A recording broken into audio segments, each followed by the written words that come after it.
आप देख रहे हैं योर मनी और हम बातचीत कर रहे हैं आपके सवालों को लेकर। अलग अलग दर्शक हमारे साथ जुड़ रहे हैं और साथ ही साथ सत्यम जी भी हमारे साथ मौजूद हैं आपके सवालों के जवाब देने के लिए। अगला दर्शक मितेश धामी सर मौजूद हैं गुजरात से बातचीत करने के लिए।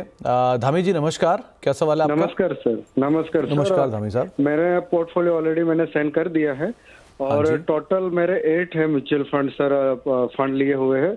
उसमें से सर ऑलरेडी मैंने 2 जो सेक्टोरियल फंड मैंने सबसे पहले लिए हुए, तो ऑलरेडी 3 ईयर पहले ही लिए हुए सर, और वो 3 साल ऑलरेडी इन्वेस्टेड हो गए सर। उसका कॉर्पस आई थिंक 4 लाख के आसपास हो गया है।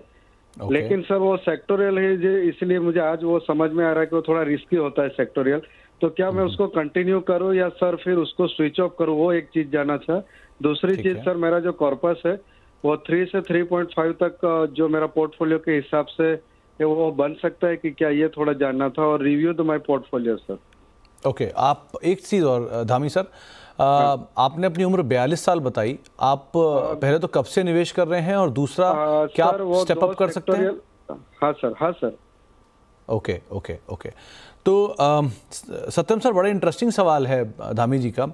45,500 रुपये की एसआईपी चल रही है जिसे स्टेप अप भी कर सकते हैं। 18 साल में 3 से 3.5 करोड़ रुपए का कॉर्पस है जो कि इजीली अचीवेबल भी दिखाई पड़ रहा है। ये कुछ समय से निवेश कर भी रहे हैं। अब एक चीज़ जो इन्होंने खुद ही रिव्यू करी विद टाइम, जो ऑब्वियसली कि जो सेक्टोरल फंड है वहाँ पर इश्यूज आते ही हैं, ये क्योंकि सीजनली चलते हैं, कभी चले और कभी आप ऊपर के लेवल पे आपकी एनएवी आ गई।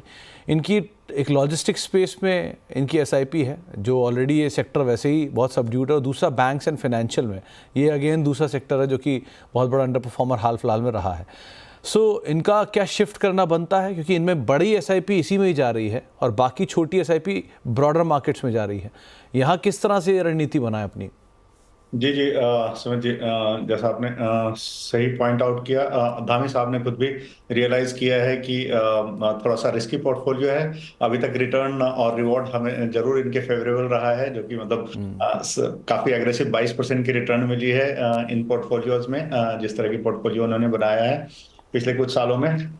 कॉर्पस अमाउंट काफी है, हालांकि एज के हिसाब से 18 इयर्स मोर तक इन्वेस्ट करते रहना थोड़ा सा ज्यादा, वो उस साइड में ज्यादा एग्रेसिव लग रहा है। बट हाँ, अगर मान करके चलें कि 18 इयर्स में देखें तो इस कॉर्पस से इस तरह की जो रिटर्न है वो वेरी मच अचीवेबल है। इससे काफी ज्यादा रिटर्न अचीवेबल है अगर हम उस लेवल पे देखें तो। बट आज की तारीख में अगर हम फंडामेंटल लेवल पे देखें धामी साहब, तो बैंकिंग हमेशा से इकोनॉमी में कहीं पे भी साइक्लिकलिटी होगी तो बैंकिंग को अफेक्ट करती है, और काफी टाइम लगता है बैंकिंग को वापस पुल बैक करने के लिए। तो वो एक सेक्टर है जहाँ पे कि आपको थोड़ा सा issue, I mean subdued return चलेगा, क्योंकि वहाँ पे नहीं रिस्क लेने का प्रीमियम है। तो बैंक्स मतलब समझे जाते हैं कि वहाँ पे कम रिस्क है, तो अगर वो खुद कम रिस्क रहेंगे तो इन्वेस्टर्स को भी कम ही रिटर्न मिलेगा उस हिसाब से। तो वो एक वहाँ पे डोमिनेंस जो है वहाँ पे आप कम कर सकते हैं उससे उस एलोकेशन को। और दूसरा जो देखेंगे तो लॉजिस्टिक्स भी काफी क्लोजली इकोनॉमी से जुड़ा हुआ है। सबसे पहले जो या तो फ्यूल का या किसी भी चीज का जो है शॉक है वो लॉजिस्टिक्स में लगता है। इकोनॉमी स्लोडाउन का भी वहां लगता है, और अगर इकोनॉमी तेज चल रही है तो उसका भी फायदा लॉजिस्टिक्स को होता है। तो ये दोनों ही सेक्टर थोड़ा सा ज्यादा ही एग्रेसिव आप खेल रहे हैं। इन दोनों ही सेक्टर को थोड़ा सा सबड्यू कर सकते हैं। आपके पास ऑलरेडी एक फंड है पराग पारिख जिसमें कि आप कर रहे हैं, उसमें भी एलोकेशन बढ़ा सकते हैं। अदरवाइज भी आप कुछ और भी जो लार्ज कैप या मिड कैप में भी देखेंगे तो वहां पे भी मेरा इमर्जिंग ब्लू चिप है, मोतीलाल ओसवाल मिड कैप है। ये सब 2-3 चीजें आप ऐड कर सकते हैं अपने पोर्टफोलियो में। अदरवाइज तो थोड़ा सा सेफ रहने की जरूरत है हमारी राय से। तो आप पराग पारिख जो आपका फ्लेक्सी कैप फंड चल रहा है उसमें अपने निवेश को बढ़ा सकते हैं, यहाँ से निकल कर आप उसमें जा सकते हैं, और बाकी आपको कुछ और नाम भी सुझाए गए हैं, आप उनको ही फॉलो कर सकते हैं। इस शो के एंड में अभी हम सत्यम सर से उनके टॉप 4 फंड भी जानेंगे, आप उनमें भी एक बार को अपनी रणनीति बना सकते हैं। लेकिन हाँ, ये बात सही है और आपने खुद भी सही रियलाइज़ किया कि जो सेक्टोरल फंड्स होते हैं उनमें एक समय पर तो अच्छा एग्रेशन दिखता है, लेकिन उसके बाद फिर जब उनका टाइम या उनका सेक्टर का जो टेल विंड ख़त्म हो जाता है तो उसके बाद वो वापस अपना स्लो रफ्तार में आ चुके होते हैं। तो सही फैसला आपने सही समय पर लिया भी है। अब एक सवाल जो पुणे से आया है, जयपाल सिंह साहब का सवाल है। इनकी उम्र 34 साल है, मंथली निवेश करीब 55,500 रुपये के आसपास का है SIP के ज़रिए।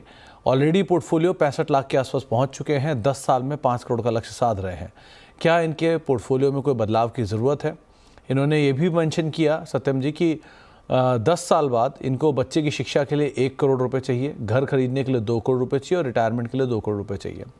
इनके पोर्टफोलियो में स्मॉल कैप फंड है, अपॉर्चुनिटी फंड है, फ्लेक्सी कैप फंड है, माइक्रो कैप फंड है, mid cap large cap fund है, एनर्जी का फंड है, ELSS फंड भी है, मोमेंटम भी है, एनर्जी भी है, मिड कैप भी है, वैल्यू फंड भी है। सो फंड्स के जो चॉइसेस हैं वो काफ़ी ज़्यादा इन्होंने रखे हैं और बहुत ज़्यादा mid cap small cap centric हैं सो फार। प्लस इनका निफ्टी 20 में भी 5,000 रुपये का एक SIP है और CPSE ETF में भी 5,000 रुपये का मंथली SIP चल रहा है। सो ये लार्ज कैप की कमी यहाँ पे पूरी हो जाएगी। आप क्या कह रहे हैं कि क्या ओवर एक्सपोज हैं किसी एक सेक्टर को लेके, जैसे एनर्जी के 2 फंड हैं, या क्या सिचुएशन में इन्हें फेरबदल करना चाहिए? जी जी। सो अगर हम देखेंगे सर तो जयपाल जी, तो हमारा जो सबसे बड़ा इशू जो अगर पूरे प्रोग्राम को आप देख रहे होंगे तो पहले भी हमने बात की जिसमें बताया गया कि क्या हम पोजीशन में हैं अपना एलोकेशन बढ़ाने का और मंथली कमिटमेंट बढ़ाने का। तो आपके केस में इसकी बहुत ही सख्त जरूरत है, क्योंकि जो अगर हम 10 साल के होराइजन में देखें तो 10 साल के होराइजन में जो हमारा इन्वेस्टेड अमाउंट है उसका हम 3 टाइम्स के आसपास होते हैं। अभी ऑलरेडी आप 22% के एक मतलब एग्रेसिव रिटर्न पे चल रहे हैं, तो उससे अगर उस रिटर्न के हिसाब से भी देखें तो पोर्टफोलियो वैल्यू जो अपने 65 लाख की है उसके हिसाब से हम 1.5 करोड़ to 2 करोड़ के आसपास हम पहुंच पाएंगे 10 साल में। तो हमको जो इन्वेस्टमेंट अमाउंट है उसमें डबल डाउन करने की जरूरत है और मे भी इसको बढ़ा करके हमको ऑलमोस्ट 2 लाख रुपए महीने पे ले जाने की जरूरत है। और जहाँ तक सेफ्टी या सेंट्रिसिटी मतलब पोर्टफोलियो के सेक्टोरल रिस्क को घटाने की जहाँ पे बात हुई है, तो हाँ जरूर आपको कुछ फंड के चुनावों में सिलेक्शंस में बदलाव करने पड़ेंगे।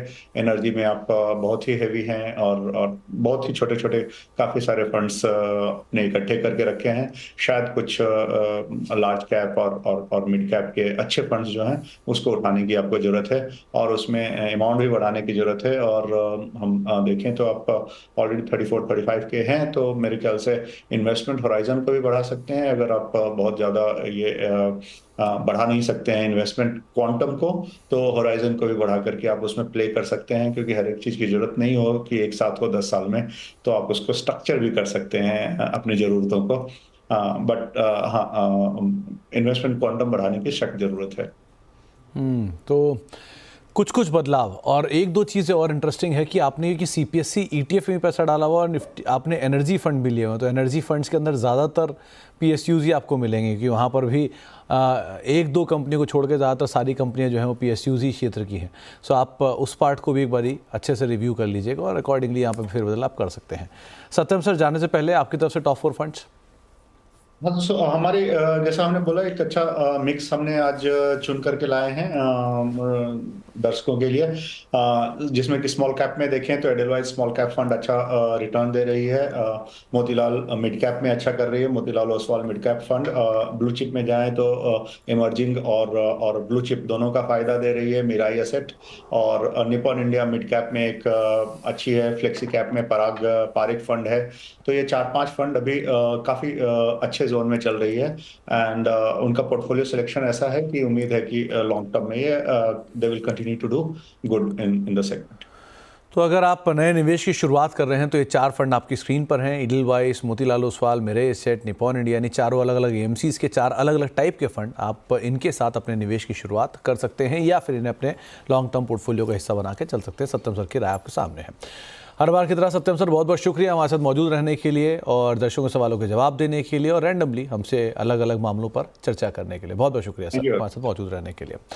तो फिलहाल अब योर मनी को ही समेटेंगे, एक ब्रेक का वक्त है और ब्रेक के उस पार खबरों का सिलसिला बना रहेगा। नमस्कार।